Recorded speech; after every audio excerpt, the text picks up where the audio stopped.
Hello guys, അങ്ങനെ കുറേ നാളത്തെ ഒരു ആഗ്രഹമായിരുന്നു കപാലേശ്വര ടെമ്പിൾ പോകാൻ വേണ്ടിയിട്ട് കേട്ടോ. അങ്ങനെ രണ്ടുപേരും കൂടി കുറേ മുന്നേ പ്ലാൻ ചെയ്തതായിരുന്നു. രാവിലെ തന്നെ നമ്മൾ എണീറ്റ് ഒരുങ്ങി ഇറങ്ങിയിട്ടുണ്ട് കേട്ടോ. 6:30 നമ്മൾ ഇറങ്ങിയത്, വന്നിട്ട് നമുക്ക് ഡ്യൂട്ടിക്ക് കയറാനുള്ളതാണ് കേട്ടോ. അതുകൊണ്ട് തന്നെ രാവിലെ നേരത്തെ എണീറ്റ് ഡ്രസ്സൊക്കെ ചേഞ്ച് ചെയ്ത് നേരെ പുറത്തോട്ട് ഇറങ്ങി. 6:30 ആയപ്പോൾ തന്നെ അത്യാവശ്യം നല്ല രീതിയിൽ തന്നെ വെളിച്ചുണ്ട് കേട്ടോ. ഒരു 10:30 ആയ പോലെ തന്നെ ഇപ്പം തന്നെ തോന്നുന്നുണ്ട്. പിന്നെ നമുക്ക് ഇവിടുന്ന് രാവിലെ ആയതുകൊണ്ട് ബസ്സിനൊന്നും പോകാൻ എങ്ങനെയാണെന്നൊന്നും അറിയത്തില്ല. പിന്നെ നമ്മൾ ബുക്ക് ചെയ്ത ഊബറാണ്. അങ്ങനെ ഊബറിന് വേണ്ടി കുറച്ച് നേരം വെയിറ്റ് ചെയ്തു. പിന്നെ അതിൻ്റെ ഇടയിൽ 2-3 ഫോട്ടോസും കാര്യങ്ങളൊക്കെ എടുത്തിട്ടോ. അങ്ങനെ കുറേ നേരം വെയിറ്റ് ചെയ്തിട്ട് അങ്ങനെ കുറച്ചധികം നേരം വെയിറ്റ് ചെയ്തിട്ടാണെങ്കിൽ ഊബർ വന്നു ഗൈസ്. അങ്ങനെ നമ്മൾ ഊബറിലെല്ലാം കയറി. ഊബർ ചേട്ടൻ വണ്ടി എടുത്തു. പറപ്പിച്ചിവിടെ പാപ്പാന്ന് പറഞ്ഞ പോലെ ഡ്രൈവർ അങ്ങനെ ഒറ്റ എടുക്കലായിരുന്നു. ഭയങ്കര സ്പീഡായിരുന്നു. പിന്നെ പുറത്തൊക്കെ നോക്കുമ്പോൾ ട്രാഫിക്കൊന്നും അങ്ങനെയില്ല. പക്ഷെ നന്നായി സൂര്യനെല്ലാം ഉദിച്ച് അങ്ങനെയൊക്കെ വന്നുകൊണ്ടിരിക്കുകയായിരുന്നു. സൺഡേ ആയതുകൊണ്ടാവുമ്പോൾ രാവിലെ ഒന്നും തിരക്കൊന്നും ഉണ്ടായിരുന്നില്ല. പിന്നെ അങ്ങനെ പയ്യെ നമ്മളങ്ങ് അമ്പലത്തിലോട്ട് ഇങ്ങനെ പോയിക്കൊണ്ടിരിക്കുകയായിരുന്നു. നമ്മൾ 2 വർഷമായിട്ട് ചെന്നൈയിലുണ്ടെങ്കിലും ഇതുവരെയായിട്ട് നമുക്ക് ഈ ഒരു അമ്പലത്തേക്ക് പോകാൻ പറ്റിയിട്ടില്ല. നമ്മൾ പോകുന്ന അമ്പലം എന്ന് വെച്ച് കഴിഞ്ഞാൽ കപാലേശ്വര ടെമ്പിളാണ്. ചെന്നൈയിൽ മൈലാപ്പൂരാണ് വരുന്നത്. അപ്പോൾ 2 വർഷമായിട്ട് നമുക്ക് ഇന്നേ വരെ ഈ ഒരു അമ്പലത്തിലോട്ട് പോകാനോ കാര്യങ്ങൾക്കൊന്നും പറ്റിയിട്ടില്ല. നമുക്ക് എല്ലാത്തിനും അതിൻ്റേതായ ഒരു സമയമുണ്ടെന്ന് പറയുന്ന പോലെ. അപ്പോൾ അതിൻ്റെ സമയം ഇപ്പോഴായിരുന്നു സത്യം പറഞ്ഞു കഴിഞ്ഞാൽ. അപ്പോൾ എന്തായാലും പോവാം. രണ്ടും കൽപ്പിച്ച് അങ്ങനെ ഞങ്ങൾ ഇറങ്ങി. പോകുന്നൊരു വഴിയൊക്കെയാണ് ഈ കാണുന്നത്.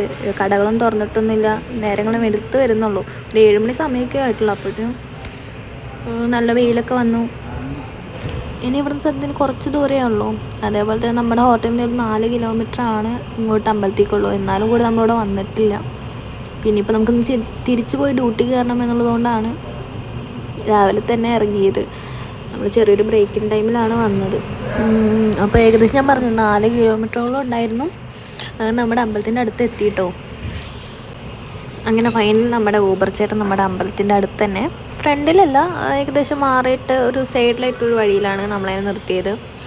പിന്നെ അവിടെ ഊബറിൻ്റെ പൈസ എല്ലാം കൊടുത്ത് നമ്മൾ കറക്റ്റായിട്ട് അവിടെ ഇറങ്ങി. ഇനി അവിടെ നിന്ന് നമ്മൾ കുറച്ച് നടക്കാനുണ്ട്. ആ കാണുന്നതാണ് നമ്മുടെ അമ്പലം.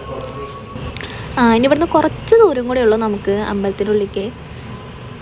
നമ്മുടെ കടകളും കാര്യങ്ങളും എല്ലാം തുറക്കുന്നുള്ളൂ. നമ്മുടെ സൈഡിലായതുകൊണ്ട് അമ്പലത്തിൻ്റെ ഫ്രണ്ടിൽ നമുക്കൊരു പോർഷൻ കറക്റ്റായിട്ട് കിട്ടിയില്ല. നമ്മൾ സൈഡിൽ നടന്നു പോകുന്ന ഒരു ഇതിലാണ് എടുക്കുന്നത്. അതുപോലെ നിങ്ങൾ ചെന്നൈയിൽ വരുന്നവരാണെങ്കിൽ മസ്റ്റായിട്ട് വിസിറ്റ് ചെയ്യേണ്ട ഒരു അമ്പലമാണ്. ടൂറിസ്റ്റ് പ്ലേസ് ആയിട്ടും വേണമെങ്കിൽ പറയാം നമുക്ക്. നമ്മുടെ ചെന്നൈയിൽ പ്രധാന ചില അമ്പലങ്ങളിലൊരു പ്രശസ്തമായ ഒരു അമ്പലമാണ് കപാലേശ്വര ടെമ്പിൾ. ഞാൻ പറഞ്ഞിരുന്നു. പിന്നെ നമ്മുടെ ദർശന സമയം വരുന്നത് രാവിലെ 5:30 തൊട്ടിട്ട് ഉച്ചയ്ക്ക് ഒരു 12:30 വരെയാണ് വരുന്നത്. പിന്നെ വരുന്നത് വൈകുന്നേരമാണ്. വൈകുന്നേരം ഒരു 4 മണി മുതൽ 9:30 വരെയാണ് വരുന്നത് ശരിക്കുള്ള ടൈം എന്ന് പറയുന്നത്. അപ്പോൾ ആ ഒരു ടൈമിലൊക്കെ വന്ന് എല്ലാവരും വിസിറ്റ് ചെയ്ത് പോകേണ്ട ഒരു സ്ഥലം തന്നെയാണ്.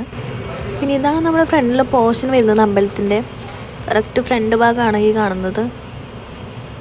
അപ്പോൾ അമ്പലത്തിന് തൊട്ട് സൈഡിലായിട്ട് തന്നെ നമുക്ക് കുറേ പൂവും കാര്യങ്ങളൊക്കെ ഉണ്ട്. ഭഗവാൻ സമർപ്പിക്കാൻ വേണ്ടിയിട്ട് പൂ വേണമെങ്കിൽ മേടിക്കുന്നവർക്ക് മേടിക്കാം, അല്ലെങ്കിൽ അവർക്ക് കുഴപ്പമൊന്നുമില്ല. പക്ഷെ എന്നാലും ഞങ്ങൾ മേടിച്ചു. ഒരു മുഴം പൂവ് മേടിക്കുന്നു വിചാരിച്ചു. 50 രൂപ എന്താണ് പറഞ്ഞത്. അപ്പം അങ്ങനെ ഒരു മുഴം പൂവ് മേടിച്ചു ഭഗവാന് കൊടുക്കാൻ വേണ്ടിയിട്ട്. ഇനിയിപ്പോൾ എന്തെങ്കിലും സമയങ്ങളായത് നമുക്ക് ഉള്ളിലോട്ട് കയറാമെന്ന് വെച്ച് നമുക്ക് സമയപരിമിതി ഉള്ളതുകൊണ്ട് തന്നെ വേഗം അമ്പലത്തിൻ്റെ ഉള്ളിൽ പോയി ദർശനം കഴിച്ച് തിരിച്ച് നമുക്ക് ഡ്യൂട്ടി കയറണമല്ലോ. അപ്പോൾ നമ്മളങ്ങനെ തന്നെ കയറാമെന്ന് വെച്ചു. ചെരുപ്പിടാനാണ് ഏറ്റവും ബുദ്ധിമുട്ടായിട്ട് തോന്നുന്നത്. കാരണം ചെരുപ്പ് എങ്ങാനും ആരെങ്കിലും എടുത്തുകൊണ്ട് പോകുന്ന നല്ല പേടിയുണ്ടായിരുന്നു.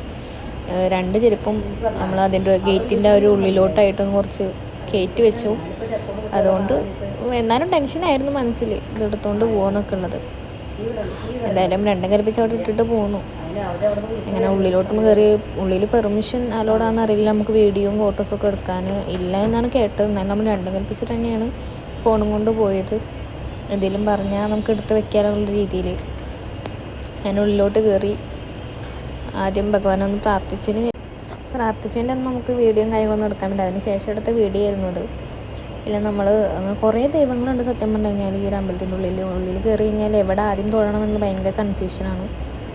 അതേപോലെ നമ്മുടെ നാട്ടിലെ കേരളത്തിലെ അമ്പലങ്ങൾ പോലെയൊന്നുമല്ല, ഭയങ്കര വ്യത്യസ്തമാണ് കേട്ടോ. അടുത്തടുത്താണ് എല്ലാ ഭഗവാന്മാരും ഉള്ളിലെ അമ്പലത്തിലുള്ളത്. ഭയങ്കര അടുത്തടുത്ത് നമുക്ക് പ്രാർത്ഥിച്ചിട്ടൊന്ന് നീങ്ങാനുള്ള ടൈം കൂടിയില്ല. അത്രയും അടുത്തടുത്താണ് ഓരോ ഭഗവാന്മാരെയും പ്രതിഷ്ഠിച്ചിരിക്കുന്നത്. ഈ ഒരു അമ്പലം അത്യാവശ്യത്തിന് വലുതായതുകൊണ്ട് നമുക്ക് കുറച്ച് നടക്കാനും കാര്യങ്ങളൊക്കെ ഉണ്ട് ഉള്ളിൽ തന്നെ. ഇരിക്കാനും അത്യാവശ്യത്തിന് സ്പേസ് ഉണ്ട്. കണ്ട ആൾക്കാർ ഒരുപാട് പേര് അവിടെ ഇരിക്കുന്നൊക്കെ ഉണ്ട്. അപ്പുറം സൈഡിലും എല്ലായിടത്തും ഇരിക്കുന്നൊക്കെ ഉണ്ട്. ഇപ്പം നമുക്ക് മെയിനായിട്ട് നമ്മൾ അമ്പലത്തിൽ വന്ന് തന്നെ കുറച്ചൊരു റിലാക്സ് ചെയ്യാൻ വേണ്ടിയിട്ട്, ശരിക്കും നാട്ടിലൊക്കെ ആണെങ്കിൽ ഒന്ന് റിലാക്സ് ചെയ്യാനൊക്കെ പറ്റിയ സ്ഥലം എന്ന് വെച്ചാൽ മനസ്സമാനത്തോടെ ഇരിക്കാനും മനസ്സമാനം കിട്ടാനൊക്കെ ഒരുപാട് ആഗ്രഹിക്കുന്ന സ്ഥലം വെച്ചാൽ അമ്പലം തന്നെയാണ്. ചെന്നൈ വന്നതിന് ശേഷം ഇപ്പോഴാണ് ഒരു അമ്പലത്തേക്ക് വരാനും ഒന്ന് റിലാക്സ് ചെയ്യാനൊക്കെ തോന്നിയത്. ഇവിടെ വന്ന് കുറച്ച് നേരം ഒന്ന് ഇരുന്ന് കാര്യങ്ങളൊക്കെ ആകുമ്പോഴത്തേനും അത്യാവശ്യത്തിന് മനസ്സൊക്കെ ഒന്ന് റിലാക്സ്ഡ് ആവും. അപ്പോൾ ആ ഒരു ബേസിലാണ് നമ്മളിവിടെ വന്നത്. അതിൻ്റെ ഇടയിൽ കുറച്ച് വ്ളോഗും കാര്യങ്ങളും എടുക്കാമെന്ന് വിചാരിച്ചു. എന്തായാലും നമ്മൾ വന്നതല്ലേ, അപ്പോൾ നിങ്ങൾക്ക് കൂടി കാണിച്ചു തരാമെന്ന് വിചാരിച്ചു. ചെന്നൈയിൽ അമ്പലം എങ്ങനെയുണ്ട്, ഇവിടുത്തെ ആൾക്കാരെങ്ങനെയുണ്ട്, സ്ഥലങ്ങൾ എങ്ങനെയെന്നൊക്കെ കാണിച്ചു തരാമെന്ന് വിചാരിച്ചപ്പോഴാണ് വ്ളോഗും നമ്മളെടുത്തത്. അങ്ങനെ നമ്മൾ കുറച്ച് നേരം അവിടെ ഒന്ന് ഇരുന്നു. ഒരു ചെറിയൊരു സ്പേസ് കണ്ടപ്പോൾ നമ്മളവിടെ ഇരുന്നു, കുറച്ച് നേരം ഇരുന്നു. അങ്ങനെ എല്ലാം കണ്ട് പ്രാർത്ഥിച്ച് മനസ്സമ്മതത്തോടെ അങ്ങനെ ഇങ്ങനെ കുറച്ച് നേരം ഇരുന്നു.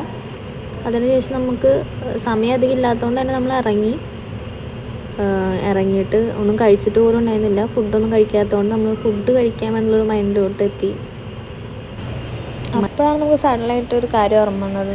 നമുക്കിവിടെ കഴിക്കാൻ പറ്റിയ അടിപൊളി ഒരു ഫുഡ് സ്പോട്ടുള്ളത്. കുറച്ച് നാൾ മുന്നേ ഇൻസ്റ്റയിലും കാര്യങ്ങളൊക്കെ ഭയങ്കരമായിട്ട് വൈറലായ ഒരു കട ഉണ്ടായിരുന്നു, ജനൽക്കട എന്ന് പറഞ്ഞിട്ട്. അടിപൊളി ഫുഡാണും കാര്യങ്ങളൊക്കെ കേട്ടിട്ടാണ് നമ്മൾ അങ്ങോട്ട് പോകാമെന്ന് വിചാരിച്ചത്. അപ്പോൾ കുറച്ച് ദൂരം ഉണ്ടായിരുന്നുള്ളൂ, ഒരു 100 മീറ്ററിന് അടുത്തായിരുന്നു, 100 മീറ്റർ എന്തോ ഉണ്ടായിരുന്നുള്ളൂ.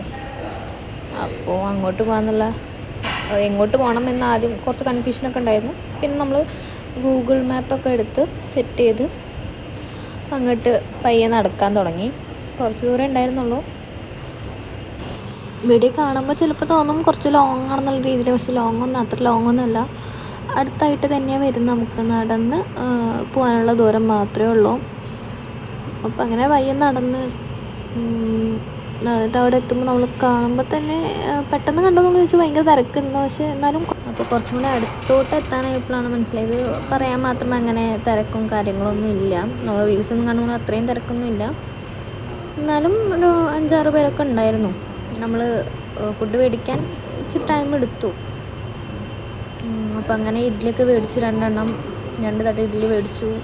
അടിപൊളി ഫുഡായിരുന്നു, അത് പ്രത്യേകം പറയണം. ആരെങ്കിലും വരുന്നുണ്ടെങ്കിൽ, ചെന്നൈ വരുന്നുണ്ടെങ്കിൽ ഇവിടെ എന്തായാലും മസ്റ്റ് വിസിറ്റ് പ്ലേസാണ് ഈ ജനൽക്കട എന്ന് പറയുന്ന പ്ലേസും.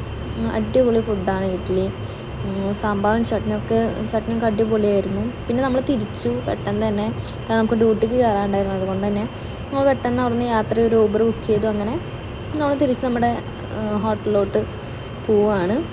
അങ്ങനെ ഇത്ര ഉള്ളൂ നമ്മുടെ വിശേഷങ്ങളും കാര്യങ്ങളും. എല്ലാവരും സബ്സ്ക്രൈബ് ചെയ്യുക, ലൈക്ക് ചെയ്യുക, ഷെയർ ചെയ്യുക.